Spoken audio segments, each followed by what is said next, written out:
चलिए आ गए हैं हम वापस अपनी क्लास में। और 8 नंबर तक, क्वेश्चन नंबर 8 तक हम कर चुके हैं। अब चल रहे हैं क्वेश्चन नंबर 9 की तरफ। ठीक है, क्वेश्चन नंबर 9 में देखते हैं क्या है।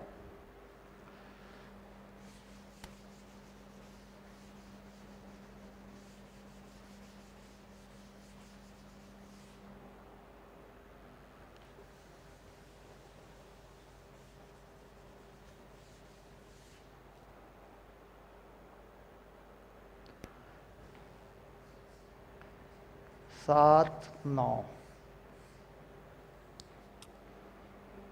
एक श्रेणीबद्ध LCR परिपथ को जिसमें RLC के मान पता हैं, प्रतिवर्ती आवृत्ति की 200 वोल्ट AC आपूर्ति से जोड़ा गया। जब आपूर्ति की आवृत्ति परिपथ की मूल आवृत्ति के बराबर हो गई, तो याद रहे मूल आवृत्ति मतलब अनुनाद आवृत्ति। मूल आवृत्ति, अनुनाद आवृत्ति, मुक्त दोलनों की आवृत्ति, ये सब एक ही चीज़ होती है, ये सेम होती है, इसको एक ही मानना है।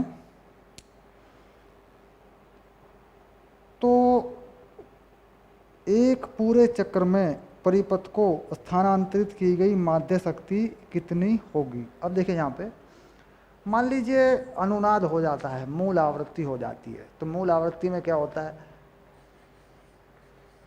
मूल आवृत्ति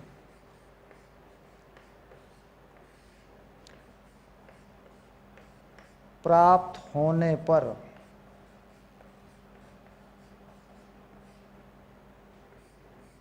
XL बराबर XC हो जाता है।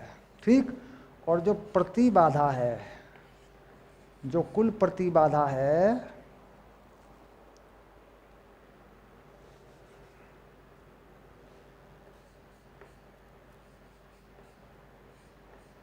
वो देखो होती है Z, और इसका मान होता है XC माइनस XL का वर्ग प्लस R का वर्ग। तो जब XL और XC बराबर हो जाते हैं, ठीक, तो Z जो है वो R के बराबर हो जाता है। ठीक, और शक्ति, आपूर्त शक्ति या अक्षयित शक्ति, तो यानी क्या कह देंगे, परिपथ में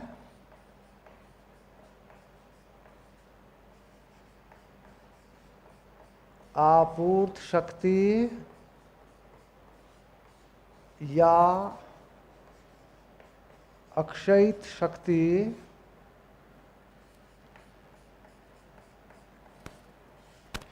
P बराबर IRMS स्क्वायर R के बराबर हो जाती है। ये तो हमेशा ही रहती है, ये सूत्र हमेशा है। तो I का जो मान है, जो I का मान है वो हमें निकालना पड़ता है। अब I का मान कितना होता है, IRMS कितना होता है, ये होता है VRMS बटे Z। ये हम जानते हैं, ये I का वर्ग माध्य मूल मान ऐसे निकलता है किसी भी परिपथ में, LCR जो भी हो। ठीक है, अब यहाँ पे देखिए जब मूल आवृत्ति प्राप्त हो गई, XL और XC बराबर हो गए, तो Z का मान R के मान के बराबर हो गया।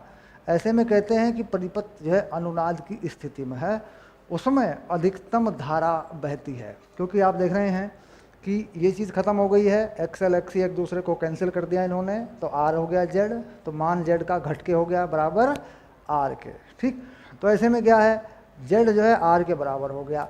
अब VRMS का मान कितना बताया, 200 वोल्ट, तो ये 200 वोल्ट हो गई सप्लाई, और Z हो गया R के बराबर, परिपथ का प्रतिरोध है 20 ओम।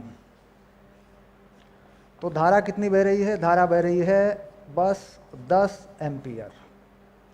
ये धारा बह रही है, जो अधिकतम धारा है, अनुनाद में अधिकतम धारा है, ये हमने पढ़ लिया।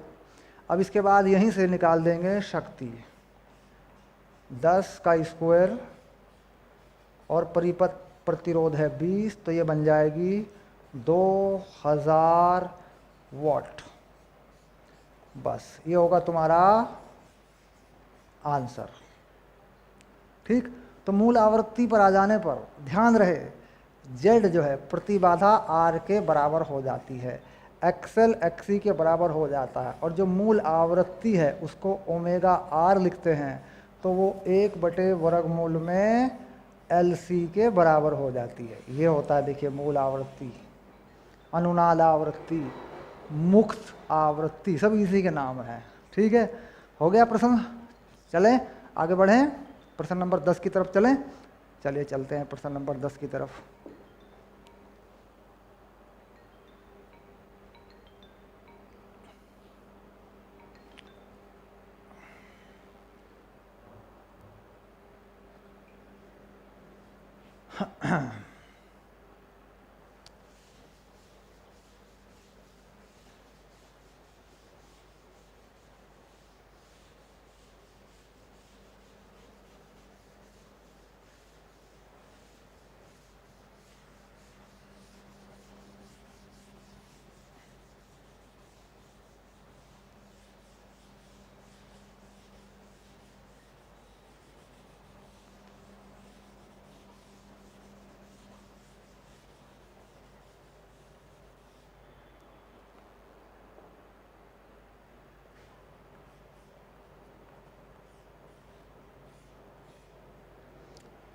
प्रश्न नंबर 10 में क्या कहता है, एक रेडियो को मेगावाट प्रसारण बैंड के एक खंड के आवर्त प्रास के एक ओर से दूसरी ओर 800 किलोहर्ट्ज से 1200 किलोहर्ट्ज तक स्वयं स्वरित किया जा सकता है।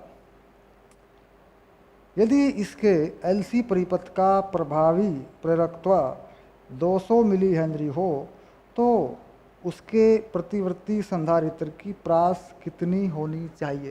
यानी 2 बार मूल आवृत्ति पर चलाना है, 2 मूल आवृत्ति हैं। यानी जैसे रेडियो का FM बैंड होता है ना, वो मामला है। FM बैंड में आवृत्ति कहाँ से कहाँ तक होती है, तो इसे बताया था मैंने 88 मेगाहर्ट्ज से 106 मेगाहर्ट्ज तक वो बैंड हो जाता है, उसमें आवृत्ति घूमती है रेडियो में ना, स्टेशन पकड़ता है जब वो। तो 2 आवृत्ति निकाल, हमारे पास 2 आवृत्ति हमें दे रखी हैं और L का मान दे रखा है। तो हमारे पास जो C आएगी, जो कैपेसिटर है, घुमाने वाला, कैपेसिटर को घुमा के उसकी कैपेसिटी, उसकी धारिता बदल देंगे तो वो बैंड फिर ट्यून हो जाता है, स्टेशन लगने लगते हैं उसके ऊपर। तो यानी हमारे पास 2 बार हमें लगाना पड़ेगा। एक बार हम लगाएंगे ω1 1/वर्गमूल LC1, ठीक है, इसमें जो ω1 का मान है वो हम रखेंगे। दूसरी बार हम लगाएंगे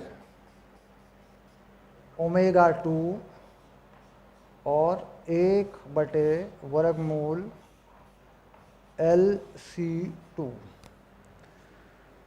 अब यहाँ से हमारे पास एक ओमेगा हमें निकालना पड़ेगा। ओमेगा होता है 2 पाई न्यू, तो ये हो गया 2 पाई न्यू 1 और ये हो गया 1/LC1। इसका वर्ग कर देंगे तो यहाँ से वर्गमूल हट जाएगा। C1 का मान हो जाएगा 1/2 पाई न्यू 1 का वर्ग L, ये C1 का मान हो जाएगा, देखिए, ठीक है।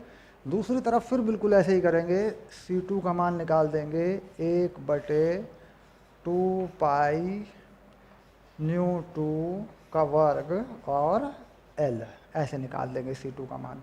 2 धारिता हमें निकालनी है, एक कैपेसिटर में उसे घुमाते हैं तो धारिता बदल जाती है, इस तरह का मामला है। अब ν1 का जो मान है वो दे रखा है, ν1 का मान। ν1 का मान कितना मान लेते हैं, ν1 का मान दिया है पहला 800 किलोहर्ट्ज, तो 800 किलोहर्ट्ज इसे लगा देते हैं 10⁻³ बनाकर, ये बन गया हर्ट्ज, ये ν1 का मान है, ठीक। ऐसे ही ν2 का भी मान बताया हुआ है 1200 किलोहर्ट्ज, ये है ν2 का मान बताया है 1200 10⁻³ हर्ट्ज, ठीक। अब ये जो ν2 का मान है, ये वाला ये यहाँ लगा देते हैं ऐसे, और ये जो ν1 का मान है ये वाला यहाँ लगा देते हैं ऐसे, ठीक। तो 2 धारिताएं हमारे पास आ जाएंगी, यानी कैपेसिटर की धारिता कहाँ से कहाँ तक होनी चाहिए ताकि वो इतनी मूल आवृत्ति बना दे, मूल आवृत्ति 800 से लेके 1200 तक बना दे, ठीक। अब धारिता कैसे आ रही देखो, एक आ रही है 197.8 पिकोफैरड, ये वाली जो आएगी देखो, इसमें ν1 कम है ना, 800 है, ये ज़्यादा आएगी, ये C1 आएगा 197.8 पीको 10 की घात -12 फेरड आएगा। ये एक उत्तर तो ये आएगा तुम्हारा, ठीक। एक आएगा 87.9, ये जो वैल्यू आएगी C2 की, ये आएगी 87.9 10 की घात -12 फेरड, ये आएगी। अब यहाँ पर जो 12 होता है, 10 की पावर -12 होता है, इसको क्या लिख सकते हैं, पिको फेरड। तो यानी C2 को इस तरीके से भी लिखा जा सकता है 87.9 पिको फेरड, ऐसे ये आ गया, ठीक। दोनों मान आ गए, मान रख देंगे तो चेक करेंगे, जांच करेंगे, अपना रफ कॉपी में इसको चेक करेंगे, इसको मान को जांच करेंगे, ठीक है। ये था नंबर 10। चलिए आगे बढ़ते हैं।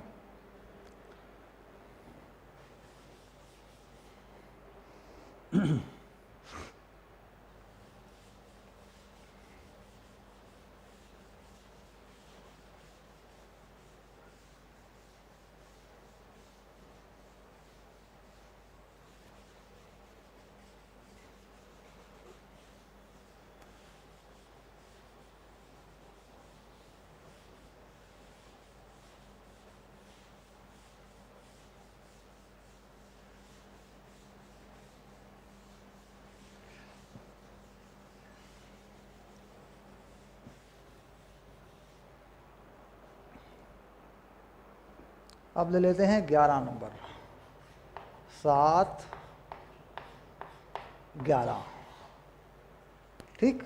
7 11 चित्र 7-21 में एक श्रेणीबद्ध LCR परिपथ दिखलाया गया है। चित्र बना देता हूँ पहले, ठीक है। देखो चित्र बना रहा हूँ पहले। यहाँ पर एक AC स्रोत बताया गया ऐसे, और एक प्रतिरोध लगाया गया, और एक यहाँ C यानी धारिता संधारित्र लगाया गया। यहाँ पर एक प्रेरक लगाया गया ऐसे, इसको कहा गया R, इसको कहा गया C, इसको कहा गया L, ठीक। और प्रतिवृत्ति आवर्ती V स्रोत से जोड़ दिया गया। 230 का ये स्रोत है, जो V है इसका VRMS बताया गया 230 वोल्ट। R का मान बताया गया 40 ओम, ये बता दिया देखो 40 ओम। और C का मान बताया गया 80 माइक्रोफेरड, 80 माइक्रोफेरड, है ना। इसको ठीक से मुझे लिखना पड़ेगा, नहीं तो तुम कहीं इसमें कंफ्यूज हो जाओगे फिर, है ना। सही से लिखता हूँ। C का जो मान है वो बताया गया 80 माइक्रोफेरड। L का मान बताया गया 5 हेनरी, ये बताया गया 5 हेनरी, ठीक। तो कैसी वोल्टता दी हुई है, RMS वोल्टता का मान बताया हुआ है, ये चीज़ें दे रखी हैं। स्रोत की आवृत्ति निकालिए जो परिपथ में अनुनाद उत्पन्न करे। अनुनाद आवृत्ति निकालनी है, ठीक। तो पहले में क्या पता करना है, अनुनाद आवृत्ति।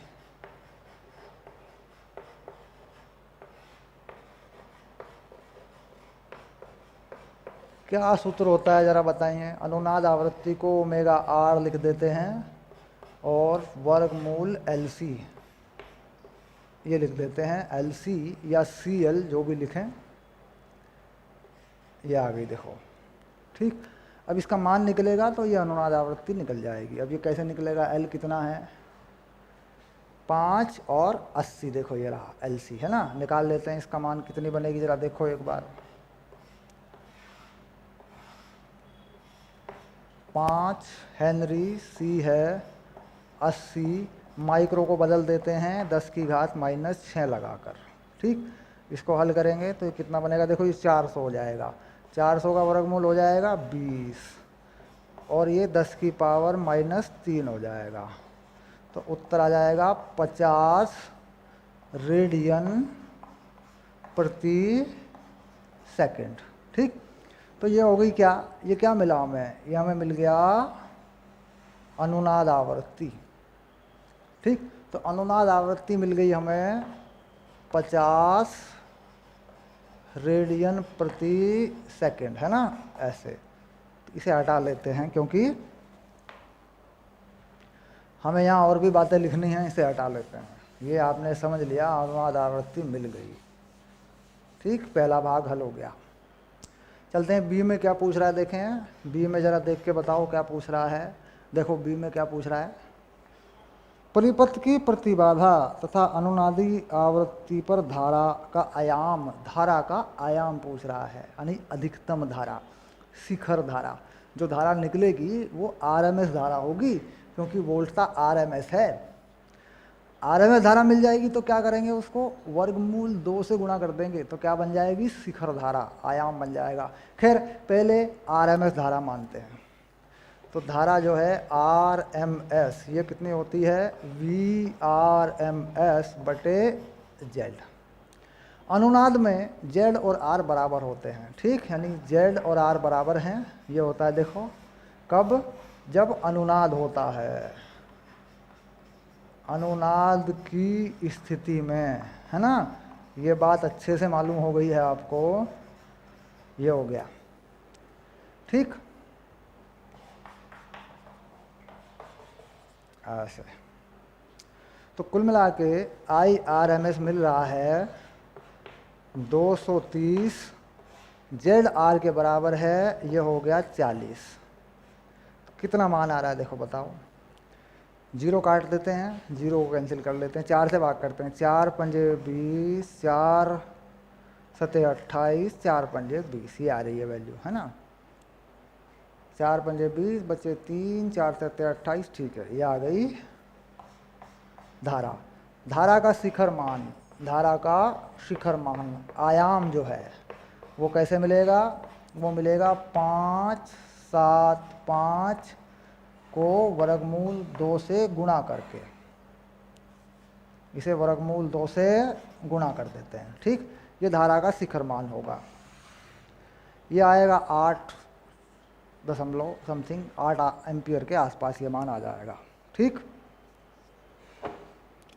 अब इसके बाद परिपथ के तीनों अवयवों के सिरों पर विभवपात आरएमएस मानों को निकालिए। दिखलाए कि अनुनादी आवृत्ति पर एलसी संयोग के सिरों पर विभवपात 0 है। ठीक, अब विभवपात यानी पोटेंशियल कितना गिरा हुआ है सिरों पर, एक सिरे से दूसरे सिरे पर जाने पे कितना विभवांतर मिला है, ये हमें देखना है। तो V = IR का सूत्र है, जैसा जैसा होगा तीनों में वो निकाल लेंगे। अब देखिए विभवपात की बात करें तो हमें इसे पकड़ना पड़ेगा, ये आरएमएस जो है ये पकड़ना पड़ेगा हमें, क्योंकि विभवपात के आरएमएस मान मांगे हैं, तो ये चीज़ हमें रखनी पड़ेगी अपने पास। धारा का शिखर मान आ गया, इसे हल कर लेंगे, ये हो गया, हमें ये रखना पड़ेगा। आप देखो, क्योंकि इसी से हमें मिलेंगे सभी के विभवपात। ये देखो,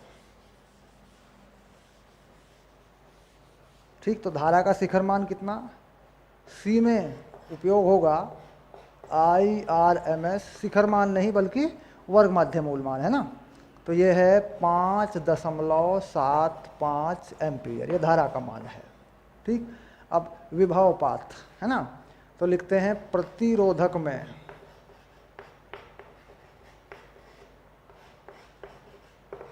विभवपात कितना होगा, प्रतिरोधक में विभवपात, है ना। तो ये हो जाएगा VR, ये होगा IRMS × R, ये होगा, देखो। और IRMS का मान ये रहा, तो इसे निकाल देते हैं, 575 × 40, तो ये आएगा 230 वोल्ट के बराबर ही। क्योंकि हम देख रहे हैं कि प्रतिरोधक में विभवपात उतना ही होता है अनुनाद में जितना कि विभव दिया हुआ होता है।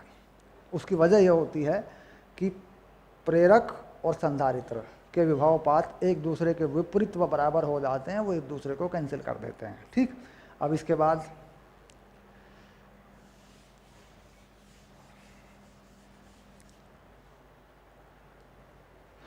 संधारित्र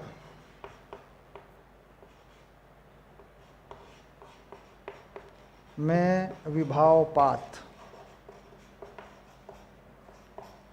ये होता है आई एक्स एल। आई का मान 5.75 है। एक्सएल होता है 1/ओमेगा सी।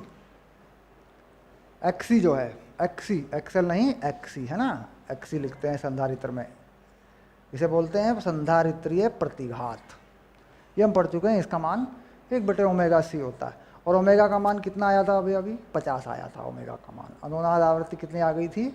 वो 50 आ गई थी। ठीक है, तो यहाँ मान रख देंगे तो कितना बनेगा जरा देखें एक बार मिला के इसको। यहाँ आगे लिख देता हूँ, देखो 5.75 1/ओमेगा 50, धारिता हो गई 80, और ये लगा दी माइक्रो को हटा दिया फैराड में। तो ये वैल्यू कितनी बन रही है जरा देखो एक बार, हल करके देखो इसको। ठीक, तो ये वैल्यू बनेगी, ये हो गया 575/400 ऐसे कर दें, दशमलव हटा दें, पहले इसका ये 2 10 की पावर 4 करें, 10 की पावर 2 कर दें, ऐसा कर दें देखो यूँ।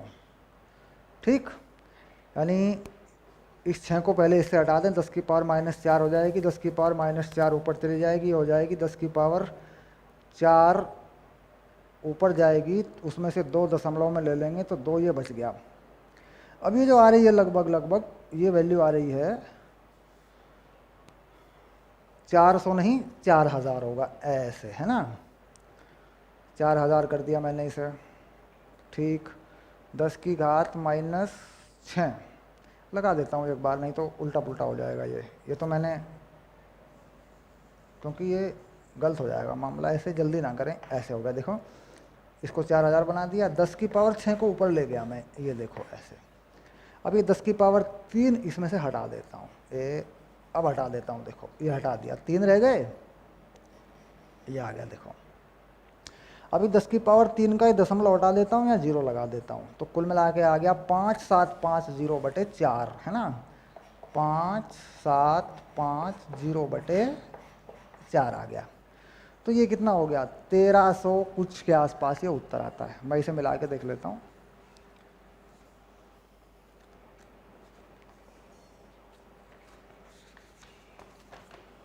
7 11 1437 और 1437, ठीक है।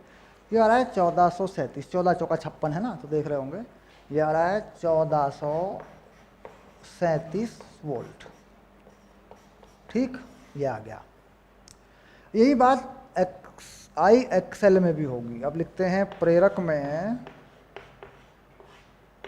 विभावपात कितना होता है? आई एक्सएल, और ये किसके बराबर होगा? ये भी 1437 ही आएगा। क्यों? क्योंकि एक्सी बराबर एक्सएल है, क्योंकि एक्सी जो है वो एक्सएल के बराबर है, ऐसे अनुनाद की स्थिति में। ठीक, तो कुल मिलाकर ये दोनों वोल्टता एक दूसरे के विपरीत होती हैं, एक दूसरे के विपरीत होती हैं। तुमने फेजर देखा होगा ऐसे, इस तरफ को क्या होता है? इस तरफ होता है वी सी, है ना, इस तरफ होता है वी सी, और इस तरफ होता है वी एल, और यहाँ कहीं होती है मुख्य धारा आर प्रतिरोध। तो देखो वी सी और वी एल एक दूसरे के विपरीत हैं, और यदि दोनों बराबर हो जाएं तो क्या होगा? विभावपात दोनों में मिलाकर देखें तो 0 हो जाएगा। ठीक, यानी कुल विभावपात इस दिशा में 0 हो जाएगा, क्योंकि वी एल और वी सी विपरीत कला में हैं, एक दूसरे के उल्टे हैं इनके निशान परिपथ के अंदर। ठीक, तो कुल मिला के ये भी मिल गया कि भाई वी एल और वी सी एक दूसरे के बराबर हैं, और इनका विभावपात कुल जो है वो 0 है।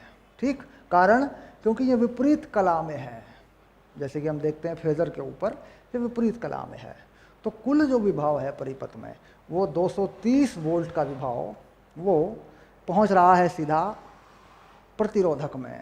ठीक, लेकिन इनमें जो वोल्टता है, इनमें जो वोल्टता बनी हुई है दोनों में, वो कितनी बनी हुई है? वो बनी हुई है 1437 वोल्ट, 1437 वोल्ट। तो यहाँ बहुत ही ध्यान से सोचने वाली बात है कि जो वोल्टता हमने दी हुई है, कितनी दी हुई है जरा देखिए, 230 वोल्ट दी हुई है, लेकिन परिपथ में कितनी वोल्टता बनी हुई है अधिकतम? 1437 वोल्ट। इसका मतलब ये परिपथ जो है इस वोल्टता से ज़्यादा वोल्टता भी बना सकता है। जितनी वोल्टता आप बनाना चाहते हैं ये बना सकता है। कारण क्या है उसका? कि ये दोनों अनुनाद की स्थिति में आ गए मान लीजिए, तो इनकी वोल्टता एक दूसरे में से घट जाती है। ठीक, तो घटने के बाद, और ये घटी हुई वोल्टता कुछ भी वोल्टता हो सकती है, इसको घटाने के बाद जो वोल्टता बनती है और प्रतिरोध में जो वोल्टता बनती है उसका परिमाण जो है इतना होता है। इसका मतलब सीधी होगी बात कि जो वोल्टता हमने दे रखी है प्रयुक्त वोल्टता, उससे बहुत अधिक वोल्टता एलसीआर परिपथ में उत्पन्न की जा सकती है। अगर हम करना चाहें, कम भी हो सकती है, बराबर भी हो सकती है, उससे बहुत अधिक वोल्टता भी हम ले सकते हैं। मान लीजिए मैं इसमें 10,000 वोल्ट चाहता हूँ। जो पुराने रंगीन टेलीविज़न हुआ करते थे, पुराने रंगीन टेलीविज़न, उनमें एक पिक्चर ट्यूब हुआ करती थी। पिक्चर ट्यूब बहुत बड़ी सी होती थी, टेलीविज़न पिक्चर ट्यूब के वजह से ही बड़ा होता था। ठीक, तो वो जब पिक्चर ट्यूब होती थी वो 10,000 वोल्ट पर रंग देती थी, यानी कलर टेलीविज़न के अंदर, रंगीन टेलीविज़न के अंदर, उस पिक्चर ट्यूब के अंदर 10,000 वोल्ट हुआ करता था। जबकि हम जो बिजली देते थे उसको, टेलीविज़न को, हम यही देते थे 230 या 240 वोल्ट हम उसको दिया करते थे, लेकिन जो रंग आते थे वो 10,000 वोल्ट पे आते थे। इसका मतलब होता था कि इस परिपथ को ऐसा बनाया जाता था कि यहाँ प्रेरक में कितनी वोल्टता आ जाए? 10,000 वोल्ट की वोल्टता आ जाए। और वो बड़ी आसानी से आ सकती है अगर हम इस एक्सेल को, आई को नहीं, हम इस एक्सेल को बढ़ा लें। देखिए एक्सेल बढ़ेगा तो इसमें वोल्टता बढ़ेगी। एक्सेल बढ़ाने का तरीका, एक्सेल क्या होता है? ओमेगा एल, यानी एल बढ़ा लें। यदि हम इस एल, मैं इस एल को बढ़ा के अगर ज़्यादा कर दूं, 5 के बजाय इसे 500 कर दूं, ठीक, तो देखिए इसमें कितनी वोल्टता बढ़ जाएगी। इसमें 100 गुना वोल्टता हो जाएगी। 100 गुना वोल्टता हो जाएगी तो 14,370 10 गुना होने पे होती है। अगर मैं 10 गुना भी कर दूं इसे, तो इसका मतलब हो गया कि जितने वोल्टता हम चाहते हैं, जितनी वोल्टता हम चाहते हैं एलसीआर परिपथ में, उतनी वोल्टता हम प्रेरक में और संधारित्र में प्राप्त कर सकते हैं। ठीक, क्योंकि ये वोल्टताएं एक दूसरे के विपरीत होती हैं और परिणामी वोल्टता एक में से दूसरे को घटा के प्राप्त होती है। ठीक, और उसके बाद प्रतिरोधक में जो वोल्टता होती है उसे बनाते हैं। तो कुल मिला के सदिश राशियों के पदों में निरूपित करके जो परिपथ की कुल वोल्टता है, आरएमएस मानों, जो आरएमएस मान है वोल्टताओं के, वो दी गई वोल्टता के बराबर हो जाते हैं। ठीक, तो यानी यहाँ डिफरेंस हो जाने की वजह से, माइनस हो जाने की वजह से हम जितनी वोल्टता चाहे बना सकते हैं। हमें ये एल, एक्सएल और ये एक्सी बढ़ाने होते हैं बस। ठीक, तो इसका मतलब ये हो गया कि परिपथ में उत्पन्न होने वाली अधिकतम वोल्टता या परिपथ में उत्पन्न होने वाली न्यूनतम वोल्टता का इस मान से कोई संबंध नहीं है। परिपथ में उत्पन्न होने वाली वोल्टता इसके बराबर हो सकती है, इससे बहुत अधिक हो सकती है, इससे कम भी हो सकती है। ठीक, कम कम कैसे हो सकती है? इससे परिणामी वोल्टता, न मतलब उत्पन्न होने वाली वोल्टता, कि भाई इनमें वोल्टता कम कर लें, इनमें वोल्टता कम कर लें, इतनी कम करना चाहें कर लें, और ये तो एक दूसरे में से माइनस ही होने हैं। ठीक, और अब आती है बात तात्कालिक वोल्टता, एलसीआर परिपथ की तात्कालिक वोल्टता, क्योंकि एलसीआर परिपथ की आरएमएस वोल्टताओं का संबंध है जो सदिशों के रूप में निरूपित होता है। अब बात आई तात्कालिक वोल्टता, तो तात्कालिक वोल्टता यही रहती है टोटल, तात्कालिक वोल्टता यही रहती है, लेकिन आरएमएस वोल्टता परिपथ में सदिश निरूपण में होने की वजह से इस तरीके से हो जाती हैं। तात्कालिक वोल्टताएं वही होती हैं जितनी वोल्टता आप देते हैं। जो भी यहाँ तात्कालिक वोल्टता आप दे देंगे परिपथ में, प्रयुक्त वोल्टता, तात्कालिक वोल्टताओं का योग उसके बराबर ही रहेगा। लेकिन आरएमएस में चूंकि सदिश निरूपण काम करता है तो आरएमएस वोल्टताएं कम ज़्यादा हो सकती हैं, जैसा कि आप देख रहे हैं। ठीक है, तो ये था प्रश्न। ऐसे प्रश्न और भी हैं तात्कालिक वोल्टता और आरएमएस पे, आगे हम बढ़ेंगे। ठीक, आएंगे, बहुत बड़ी प्रश्नावली है और बड़े अच्छे अच्छे सवाल हैं। ठीक है, चलिए इसके बाद यहाँ तक हमने कर दिया। अतिरिक्त अभ्यास हम शुरू करेंगे, और अतिरिक्त अभ्यास शुरू करेंगे हम अपनी अगली क्लास में।